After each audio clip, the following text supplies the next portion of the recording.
Hari ini kita akan melanjutkan dengan sifat mustahil bagi Rasul. Ya, sifat mustahil itu berarti Rasul itu nggak mungkin punya sifat seperti ini.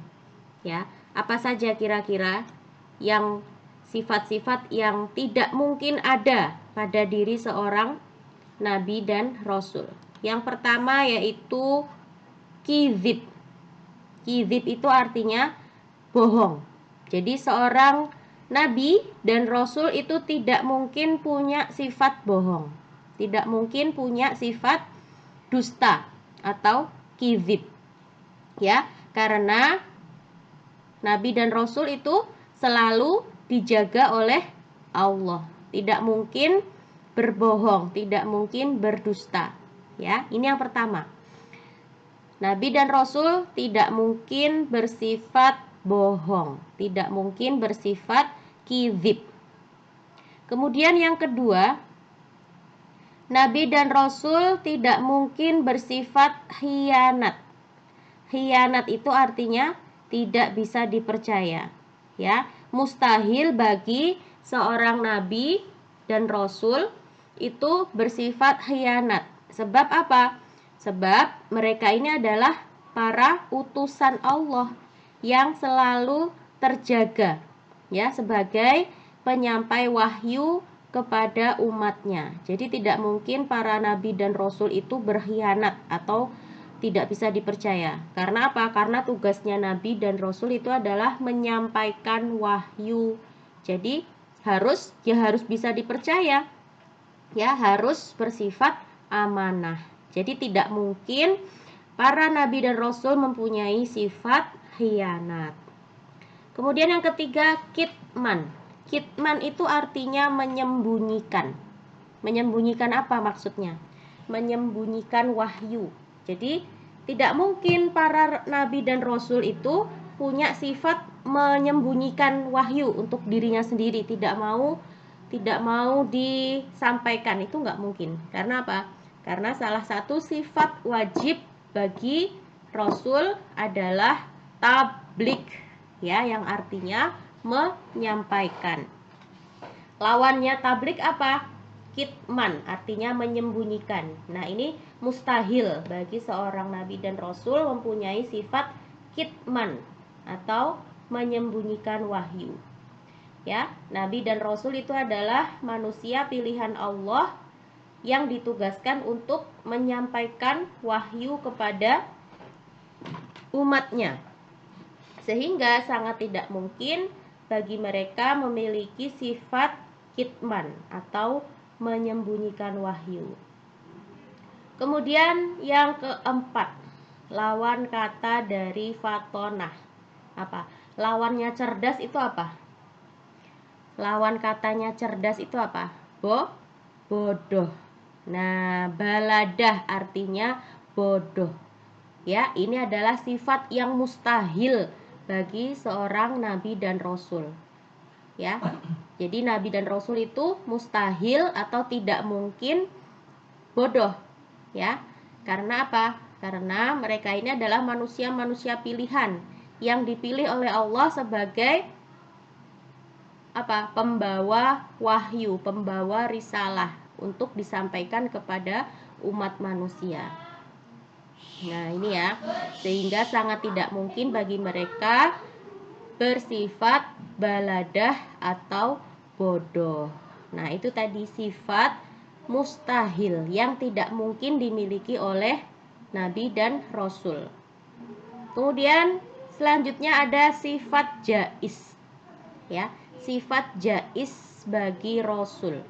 Apa maksudnya jaiz? Para nabi dan rasul itu adalah utusan Allah yang juga memiliki sifat yang dinamakan sifat jaiz. Sifat jaiz bagi para nabi dan rasul ini terdapat satu, yakni a'radul basyariyah, yang memiliki arti bahwa mereka juga memiliki sifat seperti manusia pada umumnya, yaitu makan, minum, sakit, tidur, dan lain sebagainya. Ya. Nah, Selain mengetahui tugas dan sifat-sifatnya sebagai seorang muslim, kita juga harus mencintai dan mengimani, meyakini dengan keberadaan atau kebenaran Nabi dan Rasul. Nah, bagaimana cara kita beriman kepada Nabi dan Rasul? Bagaimana kalau kita percaya terhadap Nabi dan Rasul, lalu bagaimana cara kita beriman itu? Ya, yang pertama kita mengetahui riwayat kehidupan ya atau kisah-kisahnya Nabi dan Rasul. Nah, jadi mempelajari atau mengetahui kisah kehidupan para nabi dan rasul itu adalah sebagai cara kita untuk mengenal ya. Cara kita untuk mengenal nabi-nabi dan rasul-rasul itu. Kemudian mengetahui ajaran yang dibawa ya. Nah, jadi kalau kita belajar bagaimana kisah kehidupan Nabi Ibrahim misalnya. Nabi Ibrahim itu yang kayak gimana sih ceritanya? Ayo ingat nggak?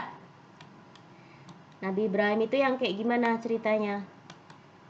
Yang dibakar api. Ya, Nabi Ibrahim itu yang dibakar api. Nah, itu. Terus kalau Nabi Nuh itu ceritanya yang kayak gimana? Nabi Nuh ceritanya yang membuat kapal besar ya, terus kemudian ada banjir besar. Nah, itu ceritanya Nabi Nuh. Terus kalau ceritanya Nabi Ismail yang gimana ayo? Nabi Ismail ceritanya yang gimana? Yang disembelih. Nah, itu ya. Kalau kita tahu cerita atau kisah hidup masing-masing nabi ini, kita jadi mengenal. Oh, Nabi Ibrahim itu yang itu. Oh, Nabi Nuh itu yang itu. Nabi Ismail itu yang kayak gitu. Ya, jadi kita tahu dan bisa apa? Mengambil pelajaran dari kisah nabi-nabi tersebut.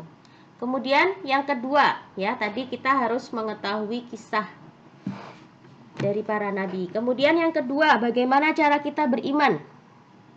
Dengan membenarkan yang disampaikan oleh para rasul. Ya. Kita harus meyakini bahwa yang disampaikan oleh para nabi dan rasul itu benar. Karena sumbernya dari mana? Dari Allah. Itu ya. Kemudian yang ketiga, mengamalkan syariat yang dibawa. Nah, karena kita ini adalah umatnya Nabi Muhammad, berarti yang harus kita ikuti syariatnya adalah syariat Nabi Muhammad. Ya, karena apa? Karena sudah dihapus semuanya. Syariat nabi-nabi yang terdahulu itu sudah disempurnakan semuanya dengan syariat Nabi Muhammad. Jadi, dulu ya, zamannya Nabi Musa, kalau ada orang yang bersalah kemudian dia mau bertaubat, itu dia harus membunuh dirinya sendiri. Itu baru diterima taubatnya. Kalau sekarang diterapkan seperti itu, gimana? Ya nggak bisa, ya nggak bisa karena kita mengikuti syariat Nabi Muhammad, ya. Di dalam syariat Nabi Muhammad, ya, bertaubat caranya tidak dengan membunuh dirinya sendiri, ya. Caranya dengan apa? Dengan memohon ampun kepada Allah dan kemudian apa? Setelah memohon ampun, menyadari bahwa dirinya bersalah, ya. Kemudian apa? Berbuat baik, ya, tidak mengulangi lagi kesalahannya tadi. Nah, ini beda syariat antara nabi-nabi yang sebelumnya dengan syariat Nabi Muhammad. Nah, yang kita ikuti yang mana? Syariat Nabi Muhammad. Karena kita adalah umatnya Nabi Muhammad, ya. Tuh. Kemudian yang keempat, mencintai dan membela para rasul.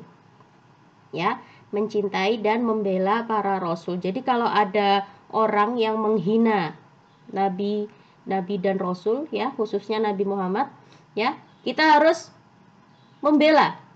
Jangan diam saja. Ya, kalau ada orang yang dengan sengaja menjelek-jelekan Nabi Muhammad, menghina Nabi Muhammad, kita harus membela Nabi Muhammad. Ya, kita harus apa? Mencintai dan membela Rasulullah, ya. Kemudian yang kelima, kita harus meneladani akhlak para rasul. Ya, kita harus meneladani akhlak para rasul, ya, mencontoh kebaikan-kebaikan para nabi dan rasul. Kemudian yang keenam, menghidupkan sunnah rasul, ya.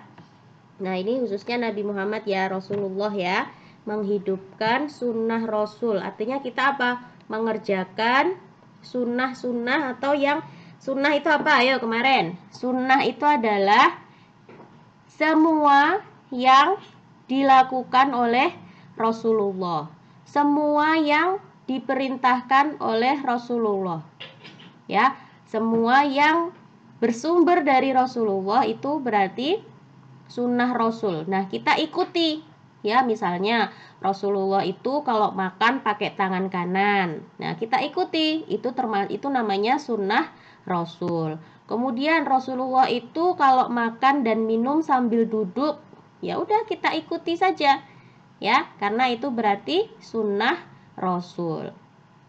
Itu ya, semua yang dilakukan oleh Nabi dan Rasul, yang dicontohkan, yang diperintahkan untuk dilakukan, itu kita ikuti, kita contoh.